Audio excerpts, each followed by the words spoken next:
So hi everyone, this lovely lady I'm talking to is Linda, and I've just asked Linda how she is, so I'm going to ask her again so she can tell you. How are you, Linda? I'm great, I'm really happy, and I'm me. How does me, how do you feel? Me. Yeah, who is me? I haven't actually felt this way for years, where I put myself first. Yeah. When Amanda did the training with me, the very first question that she asked me, that's my journal. Yeah. Was, who are you, Linda? And nobody has ever asked me that before. So basically, I was taken aback at first. I thought, how do I answer this? And you know, when you're doing things for the first time, you think, right, I need to answer that. How do I answer it? So I went through Ben's wife, Lisa's mum, and that was actually perfect now looking back as to who he actually was. I always thought of myself as somebody else's person. How interesting. So that really made me think a lot when she asked me that question. Wow. And I slept that night, and I've got this thing that I do where I wake up the next morning and I have the answer. I must be busy during the night thinking subconsciously. So the next morning I got up and I had the answer. And it was, a person who loves life. I am kind and enjoy sharing love and respect. Beautiful. Beautiful. So let's do a little bit of a backstory, because some people won't know who you are, won't know who I am. So I'm Alison Ward. I'm the author of one of the books, Bringing You Back to You. Tell everyone how we met. We met on holiday in Lanzarote while you were doing a training session with a couple of lovely ladies. And it was very interesting how we met, because you were sitting at a table with your lovely crew round about you, and I was sitting at a table for two while my husband was up organising stuff, and I refused to leave a table until they've cleared my plate before I go and get any more. And I was sitting, I was getting, I wasn't agitated, I was like, oh, look at all these people here. 3 of them have just gone into the kitchen without plates, and your lovely Emma turned to me and said, do you organise people for a living? And I went, yes, I really need to calm down, don't I? And we all found it really funny. And then that's when we started chatting, and there was just this interest in each other. And that's when I learned why you were there, what you were doing, and it just fascinated me. Because before I went on holiday, I was actually aware that I needed answers to things. I didn't know where I was going to get them, but I was told that I would meet somebody through my stars, and thought, and Alison appears. Oh, how wonderful.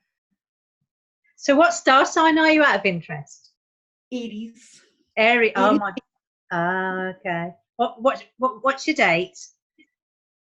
The 17th of April. 17th of April. 2 days before my son's birthday. So right. Aries, wonderful, wonderful. So Linda, what did you need answers to? What was your situation?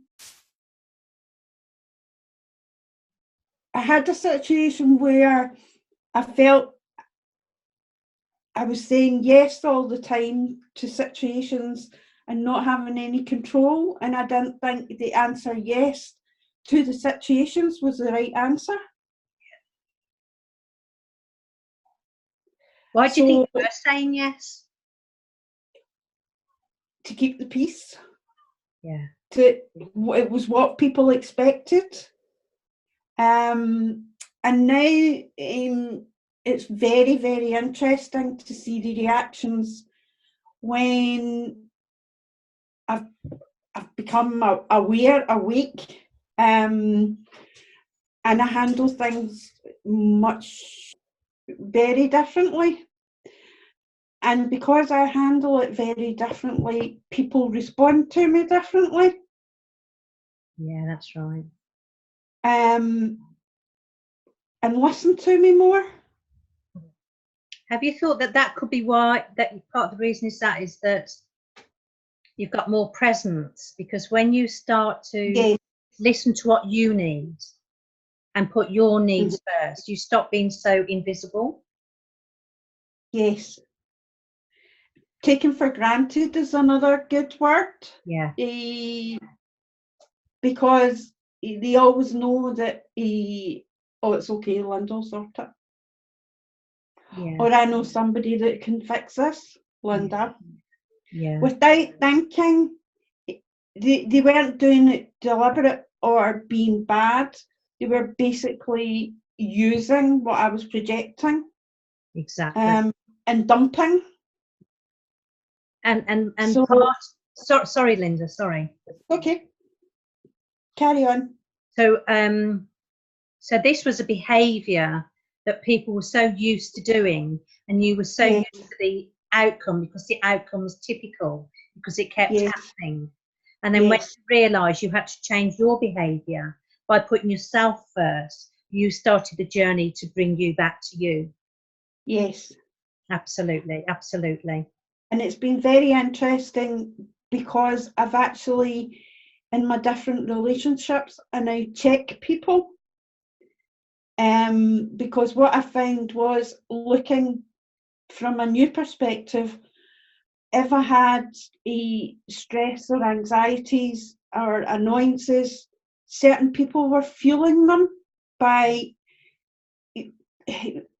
getting their own, probably on my behalf, that because I was stressed and annoyed, they were like, oh yeah, but I have to keep that in check now. And how do you do that? By stopping the person and getting them to realise what they're actually doing. Brilliant. So they thought they were helping, but they weren't. They were just fueling. But what I say in bringing you back to you is that you either fueled with fear or you're infused with love, and that when you do these sort of controlling, typical, daily, minute by minute behaviours, you'll get the same outcome until you put yourself first, until you start changing. And clearly that's what you've experienced, because when we met you in Lanzarote, you then became case study for one of the trainers, Amanda Kirtley, didn't you? So you've just completed that. And so what would you say your experience was at that time with Amanda and with integrating the bringing you back to you tools? What I found really interesting was you had given me a book while you were on holiday to basically let me know who you were and what you were about. And I had the book, and then Amanda worked with me, and I would say Amanda helped me get more from the book. Yeah. Because on a one-to-one, she could talk things through. She helped me find my values, which I've got here as love, respect, and integrity. So I found that from, I think it was maybe our first session, that after it I was able to get all this out and then discuss it with her on the next session. And she took it and explained further, what that was about, why I was feeling that way. It was really, really good. And another thing that I did after I wrote the books, I'm constantly given more and more information in the form of ideas, and I think when I'm working with clients, a really good thing to do after you find your values and can identify your top 3 or 5 values is to look at a time in your life where you were truly happy, newly in love, just married, and then look to see if your values were aligned then, and then look at a time where you were truly unhappy, and I can guarantee you will see that your values weren't aligned when you weren't happy. No, they weren't. So when you find out what your values are, you base every decision on those values, and that is what keeps you going. So when I just, a good example of this, when I wrote Bringing You Back to You, I had a company approach me, and they wanted my book to go in a competition to get because I was self-publishing at this time, to get the cost of it, to win the cost of it, which was £2,500. Mm-hmm. And they were aligned to my values, truth, integrity and freedom. But then they became misaligned when they changed things. They said, right, it's going to be this date now, when it was due to be launched. And I told all my followers it was this particular date. And then I had to say to them, actually, no, it's not this date. And that didn't sit right with me, because it's not being truth. So I had to, so that was a really good example of when I wasn't aligned to my own values. Mm-hmm. It's really useful, isn't it, to look at when you know what your values are and when they're not aligned. So that will help you moving forward. Hugely, mm-hmm. Absolutely hugely. So if you were to meet someone and they were feeling a bit lost or unhappy or misaligned with their values, and they didn't know Bringing You Back to You, they didn't know about the book, what advice would you give them?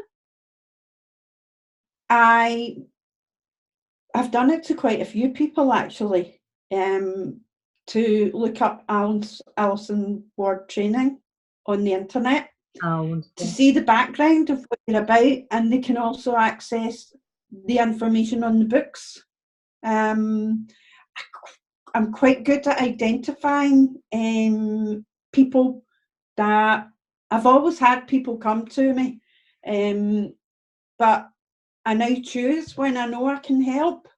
I get a girl just now who's gone through a major trauma, and I asked her to look at your site and to understand things and what she's going through. She knows my background because it was actually her mum many, many years ago that helped me through a lot of what I was dealing with. And in fact, I just spoke to her before I come on with you, and she's doing really, really well. In fact, I would quite like her to come with me when you do the 12th of October up at Dundee. Oh, well, that would be wonderful. Yes, so on the 12th of October, I'm coming to Dundee. Yeah. A day's workshop, and what I've decided with this workshop is the cost of it is 111 per person. But what I'm going to do, I'm going to give everyone a complimentary one-to-one session with me to be around after the date, which is worth 175, because I thought they don't know me up there, and just got a few people who know me in that area, and then it'll give them a chance to, get some more work and help them further. But it will be a really lovely day, so it'd be lovely if she could come. That would be wonderful. So so I just want to know then, before we close, Linda, what is your vision for your future? Has it changed? Yes, very much so. As I said previously, I've always had people come to me for help and advice, and I know I've got a better idea of who I can help and who I can't help. But I would love, I've got a really important job that I do just now, but once I've finished that job, I would love to work with Alison Ward training, because I think it's amazing what you do.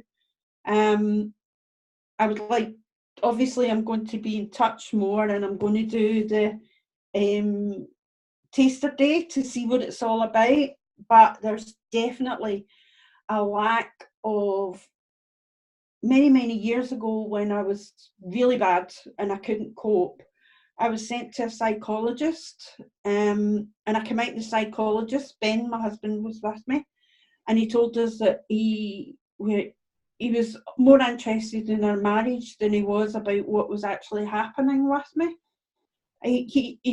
I felt as though he just wanted a blame for the way I was feeling. No idea what the basics were as far as I was concerned, and I found it with yourself. And it's so simple. It's so empowering when you know how to use the tools. It's incredible. because as you know, I have post-trauma stress disorder, as did my Yeah. son. So I know what it's like to be really mentally ill. PTSD is a horrible mental illness, as all mental illnesses are. But the one thing that I've come to realise over the years, working with people for the last 21 years, is that mental illness happens when you become separate from yourself, when you don't know how to become present with your breath, when you become ungrounded and uncentered, that then opens a doorway to fear. And fear comes in and has a right old party, has a right old hoolie, and it brings fearful ways of thinking, and that then invites fearful behaviour, and that creates a habit, and before you know, you're more and more separate. You don't even know who you are. You look in the mirror and you don't recognise yourself. You can't understand how you speak in that way, how you're swearing more, how you're being treated by others, and you feel totally lost and you haven't got a clue where to go. And I think when I wrote Bring You Back to You, it was very simply to make it simple, and that was very difficult to do. But in these terms, we need to become present. When we become present and connected, peace of mind will then come in, no matter where you are in life or what's going on. And I truly believe that, and I've seen that happen with people with bereavement, losses, rejection. So our behaviour is always based on fear or love. So I got to a stage where I was actually panic stricken because my life had just folded as far as I was concerned. I had to deal with stuff. I didn't have the power. I was being bullied in my own employment at the time. It was just like boof. And it was like I felt as though I was in a pit and couldn't find the way out. Oh God, yes, that's how I describe it. Absolutely, yeah. I had agoraphobia. I had the lot. It was shocking that basically it was so hard to find any help. I had a very understanding aunt who he worked a lot with me to help me, and it was just through time and withdrawing, I think my body eventually and my mental state was able to cope again. Yeah. Because it was just tired and shock. So, looking back now at that time, can you see that time actually served you in some way, that you almost had to get to rock bottom? Yes, very much so. I think I'm so much stronger because I've actually been able to come through that. Yeah. And I will never allow myself to go back to that place. Absolutely. So to you and for your experience, this bringing you back to your experience, what do you think makes you happy as an individual?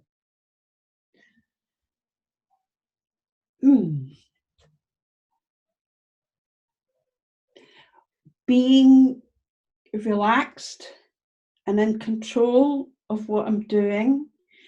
I had a situation on Saturday where I went out in the afternoon. I went to a garden centre and then I went to my favourite place in the world. It's a restaurant that sits on Loch Lomond. The views are amazing. And I said to my husband, I love my life. Oh, wow, that says it. God, that's maybe a joke.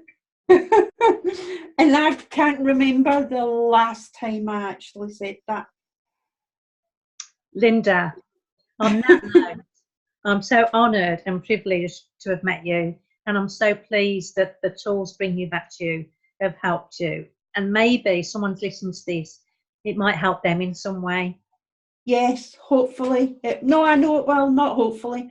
I know it will, and we need to get your tools out there. We do, absolutely. Thank you, my lovely, and I really look forward to seeing you on October the 12th and Definitely. seeing you in person again. And who knows, you never know, in next course or the one after, you might be in the Lanzarote again with me, becoming one of the trainers. One of my favourite places. Yeah. Oh, wonderful. Thank you, Linda, so much. You're welcome, darling. All right. Bless you, darling. Bye. Bye-bye. Bye-bye.